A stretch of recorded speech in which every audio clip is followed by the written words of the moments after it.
দেখো, তোমরা যারা ক্লাস 7-এ পড়ো তাদের জন্য দ্য বুক অব নেচার, ঠিক আছে, সেখানে ফার্স্ট ইউনিটের যে কোশ্চেন অ্যান্সার গুলো আছে এগুলো আমি সুন্দরভাবে করিয়ে দিচ্ছি। চ্যাপ্টার 1-এর যে চ্যাপ্টারটা আছে বুক অব নেচার, সেখান থেকে দেখো অ্যাক্টিভিটি 1-এ কি আছে দেখো। বলেছে underline the appropriate alternatives. Underline মানে কি? নিচে দাগ করো। কার নিচে দাগ করবো?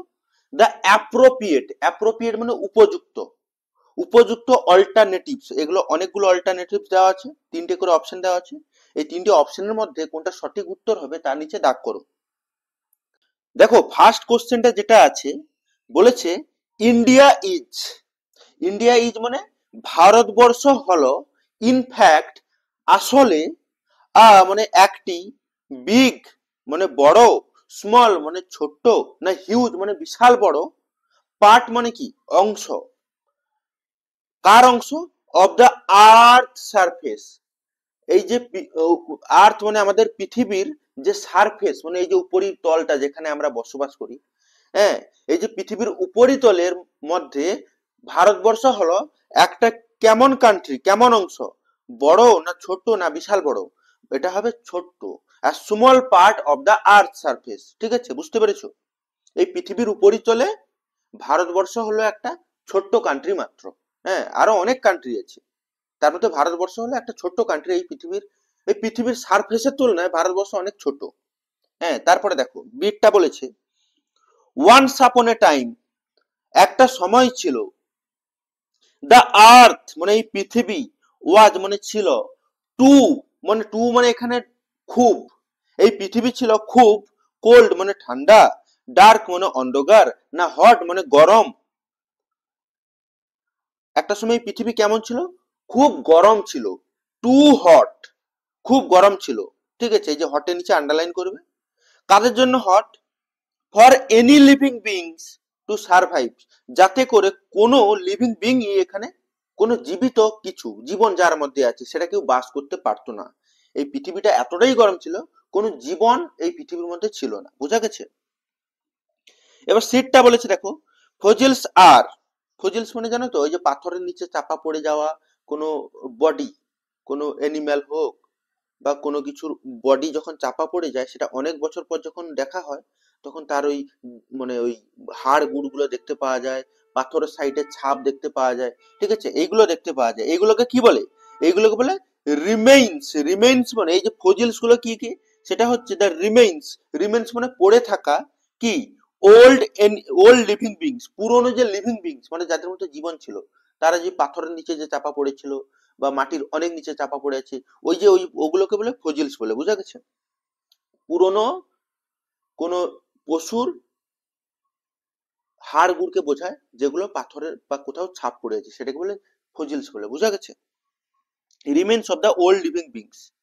এবারে অ্যাক্টিভিটি 2 তে তোমরা দেখতে পাবে, হ্যাঁ, কোশ্চেন গুলো তিনটে কোশ্চেন আছে, বলেছে answer the following questions. Answer মানে উত্তর দাও, ফলোইং কোশ্চেন্স মানে পেছনে থাকা যে কোশ্চেন গুলি আছে তিনটে কোশ্চেন, এগুলোর অ্যান্সার দাও in complete sentence. Short sentence লিখলে হবে না, পুরো সেন্টেন্সটা কমপ্লিট করে লিখতে হবে। হ্যাঁ, আমি দেখো প্রত্যেকটা কোশ্চেন আমি লিখে নিয়েছি আর অ্যান্সারও লিখে নিয়েছি, একটু মন দিয়ে বুঝে নাও। অ্যাক্টিভিটি 2 তে দেখো বলেছে, এরটা দেখো, what must we do, what must we do to know about the tale of this world. What মানে কি, মাস্ট মানে উচিত, আর উই মানে আমাদের, আমাদের কি উচিত, to do, what must we do মানে আমাদের কি করাটা উচিত, আমাদের কি করা উচিত, টু নো জানতে হলে, কি জানতে হলে, অ্যাবাউট দ্য টেল, টেল মানে গল্প, কার গল্প, অফ দিস ওয়ার্ল্ড, এই পৃথিবীর যদি আমরা গল্প জানতে চাই তাহলে আমাদের কি করতে হবে।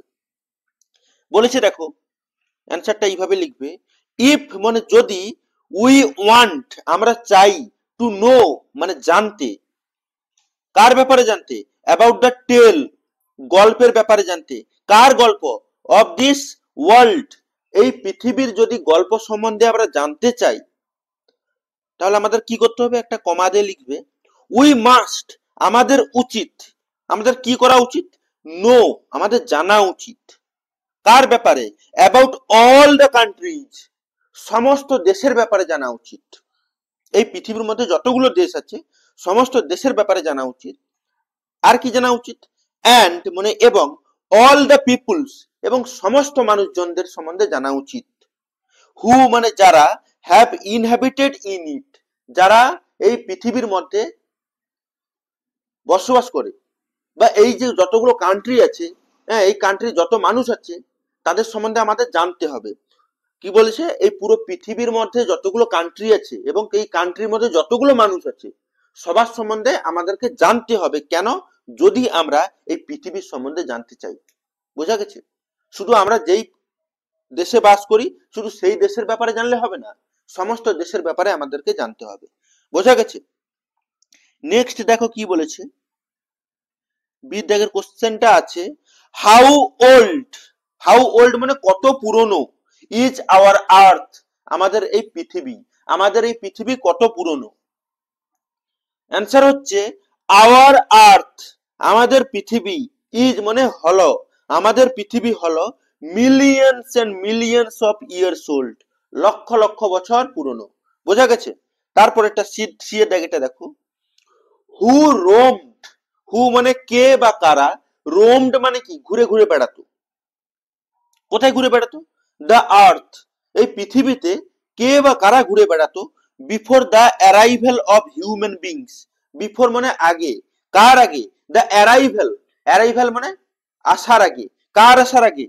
অফ হিউম্যান বিংস মানুষের আসার আগে এই পৃথিবীতে কারা ঘুরে ঘুরে বেড়াতো। মন দিয়ে শোনো, বিফোর দ্য অ্যারাইভেল, বিফোর মানে আগে, কার আগে? দ্য অ্যারাইভেল মানে পৌঁছানোর আগে, কার পৌঁছানোর আগে? অফ হিউম্যান বিংস মানুষের পৌঁছানোর আগে। অনলি অ্যানিমেলস শুধুমাত্র পশুরা, রোমড মানে ঘুরে বেড়াতো দ্য আর্থ। বোঝা গেছে? এই পৃথিবীর মধ্যে শুধুমাত্র পশুরাই ঘুরে বেড়াতো মানুষের আসার আগে। বুঝতে পেরেছো? তারপরে দেখো অ্যাক্টিভিটি 3 তে কি বলেছে, ফিল ইন দ্য ব্ল্যাঙ্কস, বলেছে ফিল ইন দ্য ব্ল্যাঙ্কস এই যে শূন্যস্থানগুলি আছে এগুলোকে পূরণ করো। কি দিয়ে? উইথ মানে দিয়ে, কি দিয়ে? সুইটেবল ওয়ার্ডস উপযুক্ত শব্দ দিয়ে। সে শব্দটা আমি কোথা থেকে নেব? ফ্রম দা টেক্সট, টেক্সট থেকে নেব। ঠিক আছে? এই যে টেক্সট তোমরা পড়েছো ওই টেক্সট থেকেই শব্দগুলো নিতে হবে। বলেছে the first letter, the first letters of the words are given below, ওই যে শব্দগুলো যে আমাদের খুঁজে লিখতে হবে ওই শব্দের প্রথম অক্ষরগুলো এখানে দেওয়া আছে। সরি প্রথম অক্ষর না, হ্যাঁ প্রথম লেটার বা বর্ণগুলো এখানে দেওয়া আছে। বলেছে এরটা দেখো, বলেছে অ্যাজ আ সাবজেক্ট, অ্যাজ মানে হিসেবে, কি হিসেবে? একটি সাবজেক্ট বা একটি বিষয় হিসেবে, এখানে এইচ আগে থেকে দেওয়া আছে। কি হচ্ছে? হিস্ট্রি, আমরা লিখবো হিস্ট্রি ইজ কোয়াইট ইন্টারেস্টিং। একটা সাবজেক্ট হিসেবে হিস্ট্রি মানে ইতিহাস হলো খুব মজাদার, ইন্টারেস্টিং মানে আকর্ষণীয়। বোঝা গেছে? একটি সাবজেক্ট হিসেবে ইতিহাস হলো খুব আকর্ষণীয়। বোঝা গেছে? নেক্সট বি এর দাগেরটা কি আছে দেখো, উই হ্যাভ গুড রিলেশনস আমাদের আছে ভালো সম্পর্ক, উইথ মানে সঙ্গে, কার সঙ্গে? আওয়ার নেইবারিং মানে আমাদের প্রতিবেশী, কান্ট্রি আমাদের প্রতিবেশী দেশের সঙ্গে আমাদের কি আছে? ভালো সম্পর্ক আছে। ঠিক আছে? ভালো সম্পর্ক আছে। এবার সি এরটা দেখো, বলেছে প্ল্যান্টস নিড এয়ার, বলেছে প্ল্যান্টস মানে ছোট ছোট গাছ, ছোট ছোট গাছের নিড মানে দরকার, কি দরকার? এয়ার বাতাস দরকার, ওয়াটার জল দরকার, অ্যান্ড মানে এবং সানলাইট সূর্যের আলো দরকার। ছোট ছোট গাছের আলো বাতাস এবং সূর্যালোক দরকার। কেন? টু মানে তে, কি করতে? গ্রো, জি আর ও ডাব্লিউ গ্রো, গ্রো মানে বেড়ে ওঠা। ছোট ছোট গাছগুলির বেড়ে উঠতে গেলে এই এয়ার ওয়াটার অ্যান্ড সানলাইট লাগে। বোঝা গেছে না? বুঝতে পারোনি? তারপরে দেখো ডিএরটা দেখো কি বলেছে, ক্যান ইউ ইমাজিন, এখানে আই আগে থেকে দেওয়া আছে, ক্যান ইউ ইমাজিন তুমি কি কল্পনা করতে পারো? তোমাকে জিজ্ঞেস করা হচ্ছে ক্যান ইউ ইমাজিন তুমি কি কল্পনা করতে পারো, হাউ বিগ কতটা বড়, দ্য ইউনিভার্স মানে আমাদের এই যে বিশ্ব মানে পরিমণ্ডল পৃথিবী নিয়ে পুরো আমাদের যে পুরো সৌরজগৎ আছে, এই যে ইউনিভার্স কতটা বড় সেটা কি আমরা কল্পনা করতে পারি? তারপরে দেখো ইয়েরটা বলেছে ইউ শুড তোমার উচিত, ইউ শুড মানে তোমার উচিত, এসটা আগে থেকে দেওয়া আছে, তোমাকে লিখতে হবে ইউ শুড স্টাডি, তোমাকে পড়তে হবে, তোমাকে তোমার পড়া উচিত, রেগুলারলি সব সময় মানে এভরিডে তোমাকে পড়া উচিত। কেন পড়বে? ইফ মানে যদি, ইউ মানে তুমি, ওয়ান্ট মানে চাও, কি হতে চাও? To be a good student, যদি তুমি একটা ভালো স্টুডেন্ট বা ছাত্র বা ছাত্রী হতে চাও, তোমাকে রেগুলারলি পড়াশোনা করতে হবে, স্টাডি করতে হবে। বোঝা গেছে? তারপরে দেখো অ্যাক্টিভিটি 4 দিয়েছে, এখানে অ্যান্সার গুলো আমি এখানে লিখেছি, ঠিক আছে? তোমার অ্যাক্টিভিটি 4 কি বলেছে দেখো, মেক মানে তৈরি করো, মিনিংফুল মানে মানেযুক্ত, সেন্টেন্সেস মানে বাক্য, মানেযুক্ত বাক্য তৈরি করো, উইথ মানে হচ্ছে দিয়ে, কি দিয়ে? দ্য ফলোয়িং ওয়ার্ডস, এই যে পেছনে থাকা শব্দগুলি দিয়ে মানেযুক্ত সেন্টেন্স বা বাক্য তৈরি করো, ঠিক আছে? অ্যান্সার গুলো দেখো, কোশ্চেন আমি অ্যান্সার লিখে দিয়েছি অ্যাক্টিভিটি 4 যেটা আছে, প্রথমটা হচ্ছে ইন্টারেস্ট, ইন্টারেস্ট মানে হচ্ছে আগ্রহ, ঠিক আছে? এবার পুরো সেন্টেন্সটা তুমি কি লিখবে, একটা সেন্টেন্স তৈরি করবে, আই হ্যাভ আমার আছে, নো মানে নেই, আচ্ছা হ্যাভ মানে তো আছে, তার সঙ্গে আবার নো আছে, মানে হ্যাভ নো মানে নেই, আমার নেই ইন্টারেস্ট মানে আগ্রহ, কোথায় ইন্টারেস্ট নেই? ইন দিস ম্যাটার, এই যে বিষয়, যে কোনো একটা বিষয় হতে পারে, এই বিষয়ের প্রতি আমার কোনো ইন্টারেস্ট নেই, আমার কোনো আগ্রহ নেই। বোঝা গেছে? এটা লিখতে পারো। বিয়েরটা দেখো বলেছে সারফেস, সারফেস বলে উপরিভাগ, সারফেস মানে কি? উপরিভাগ। বলেছে দ্য সারফেস মানে উপরিভাগ, তার উপরিভাগ অফ দ্য টেবিল, এই যে টেবিলের যে উপরিভাগটা আছে, ইজ মানে হয়, টেবিলের উপরিভাগটা হয় আন ইভেন, ইভেন মানে হচ্ছে সমতল, আর আন ইভেন মানে অসমতল। বলেছে টেবিলের যে এই উপরিভাগটা আছে এটা হচ্ছে অসমতল। বোঝা গেছে? সি এরটা দেখো কি বলেছে, ইনহ্যাবিটেড, ইনহ্যাবিটেড মানে বসবাস করা। বলেছে আর্লি হিউম্যানস, পুরনো যুগের মানুষরা বা আদিম যুগের মানুষরা, ইনহ্যাবিটেড বসবাস করত, ইন দা ফরেস্ট এই জঙ্গলের মধ্যে, পুরনো যুগের মানুষরা এই জঙ্গলের মধ্যে বসবাস করত। এবার ডি এরটা দেখো বলেছে টুগেদার, টুগেদার মানে কি? একসঙ্গে। কি লিখবে? উই গো টু স্কুল, মানে উই মানে আমরা, গো মানে যাই, টু স্কুল মানে স্কুলেতে যাই, টুগেদার মানে একসঙ্গে, আমরা একসঙ্গে স্কুলেতে যাই। বোঝা গেছে?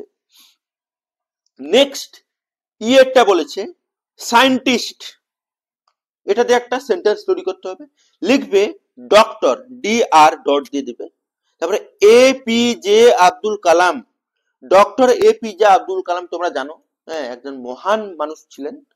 Doctor A P J Abdul Kalam was মানে ছিলেন, মানে একজন, গ্রেট, গ্রেট মানে হচ্ছে মহান, সায়েন্টিস্ট মানে বিজ্ঞানী। Doctor A P J Abdul Kalam was a great scientist, একজন মহান বিজ্ঞানী। বোঝা গেছে? আশা করি বোঝা গেছে। হ্যাঁ, কেমন লাগলো আমাকে একটু বলবে। আর কিছু বলার নেই, তোমাদের ভিডিওটি যদি ভালো লাগে সাবস্ক্রাইব করবে আর বন্ধুদের মধ্যে শেয়ার করে দেবে, আর যদি পারো একটা লাইক করে দেবে। Thank you very much for watching this video.